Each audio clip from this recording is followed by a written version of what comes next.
and welcome to the Composers Panel. I would like to introduce our panelists for this afternoon. Javier Navarrete, Pan's Labyrinth.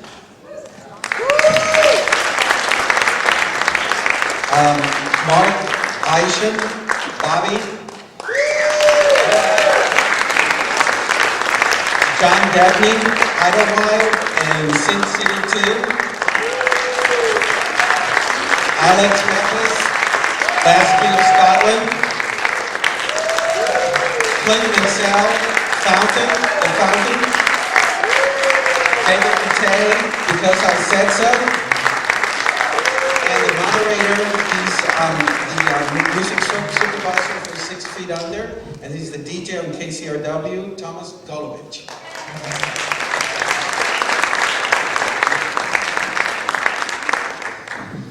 Good morning or good afternoon, everybody. Thank you so much for coming out. You are in a very exciting place right now. I'm Thomas Golovich.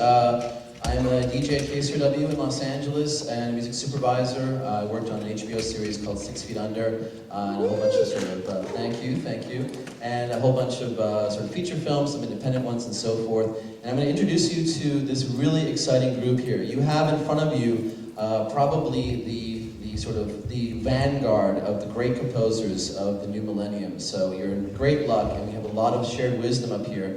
I'm going to ask everybody to do a quick introduction of themselves, just talk a little bit about their background for just a moment, and then we'll kind of get into a whole bunch of different questions, and we'll have a question and answer period as well. We got about an hour and a half, so we're pretty good on timing, and so if you have questions, hold off on them for a little bit, but we'll definitely get to them. So why don't we start off, David? No. Oh, come on. I'm not going first. You go first. All right, Javier's going to start. I even didn't understand the question. Do you want me to introduce myself? I would love that. Okay. Because I would just ruin it, Okay. I'm Javier Navarrete. I'm from Spain. I live in Barcelona. And I've been working in films during maybe 20 years. Filmmaking is very different in Spain than in here, as everybody knows. And it has the difference has good aspects and bad aspects, like everything. And bad aspects such as we don't have a structure, we don't have agents, we don't have these things to help us and to promote ourselves, because artists, we are not very good promoting ourselves, most of us, some are better.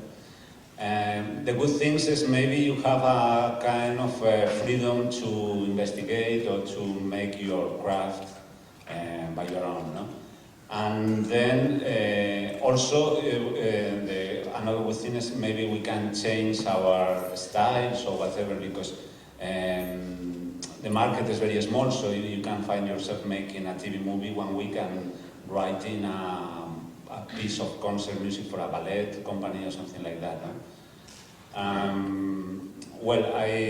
This thing has changed for me a little bit since I met Guillermo del Toro, which is a Mexican director who has been working in Hollywood for some years.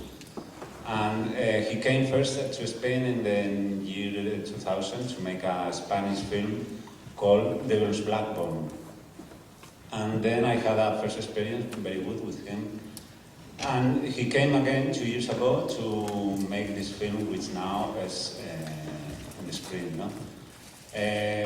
The story of this film, which is very interesting, is in Spain in the 30s with the Spanish Civil War, which was a kind of experiment for the Second World War, the Spanish Civil War, in terms of the guns and the medicine, everything. So it's a very interesting time. And the film has these two sides, the reality, which is very strong and very hard for the main character, which is a girl, and the fantasy she has to make her life alive, to keep with her life. So there are these two sides. I'm talking about this because I think this is the thing which is now in the screen is the thing you might seen it. We didn't expect this reaction of the film at all. I was thinking I was doing a Spanish film and it was being the screen of Spain and some televisions in France, which is the normal market for us. but it has been in here and has been very successful, and we are very happy. And that's what I can say. I play some piano for me, some guitar, and I work with a computer and my studio, and I write my own scores and record sometimes in Prague, sometimes in Moscow, sometimes in Barcelona with small groups. And I'm very happy to be there. I love Santa Barbara. It has a fantastic light, which is not very different from Barcelona, which is some Mediterranean light and culture. I found many similarities, many things in common. And that's all. And we should add also Javier and Pan's Labyrinth have also been nominated for a number of Academy Award nominations, so this is a very exciting time for the film and for Javier. Mark. Well, I'm Mark Isham. I started off as a trumpet player, classically trained, so I have a fundamental background in classical music, although I never studied classical composition. I quickly, as I left college, got enamored with jazz and fusion jazz and electronic music, and spent the next 10 years of my life exploring those musics, and several bands, and toured all over the world playing that. Played in various number of pop groups also to help actually pay the bills. And then a very interesting project that I had done with a friend of mine who plays Chinese classical instruments.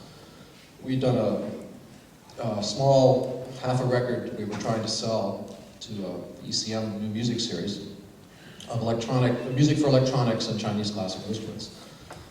And we loved it, thought it was brilliant, but ECM unfortunately did not, so they passed. So we did the next best thing. We made lots of cassettes and sent them out to as many people as we could think of. One of those cassettes made its way into the hands of a film director, Carol Ballard, who was making a film called Never Cry Wolf. And he had 2 scores already written and produced, and he was still unhappy with his music. And to this day, I still don't really believe how this all came to pass, because he actually went back to Disney, who has a reputation of not being exactly an adventuresome studio when it comes to things like this, and said, all right, I'm going to throw out both of these scores that you've paid lots of money for and hire a guy who nobody's ever heard of and has never done this before, but I know he's going to give me the score I want.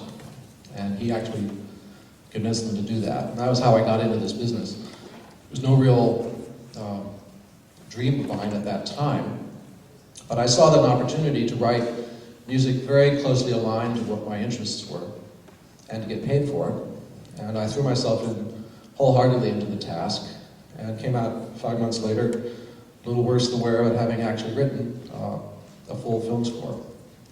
And realized about 3 or 4 months after that it was probably the best experience of my life, and perhaps I should pursue that, which I've done. I've been doing this about 22 years now.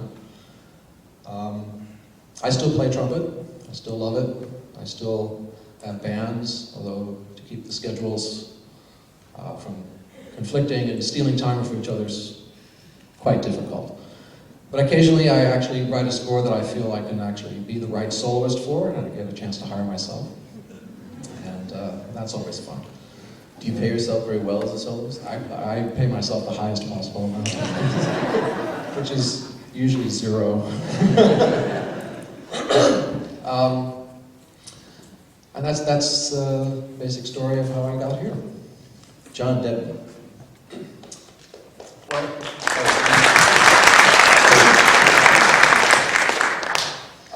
My story really starts that I'm a Southern California native, and I grew up really in the film industry. My father worked at Walt Disney Studios for a number of years, and I really grew up in Burbank, Glendale area of California, and I grew up in the industry. So I guess you could say I'm an industry brat, as they say. Very interesting, wonderful times. I remember as a small child riding on my father's shoulders, walking around Walt Disney Studios and bumping into this wonderfully warm man, and that was Walt Disney.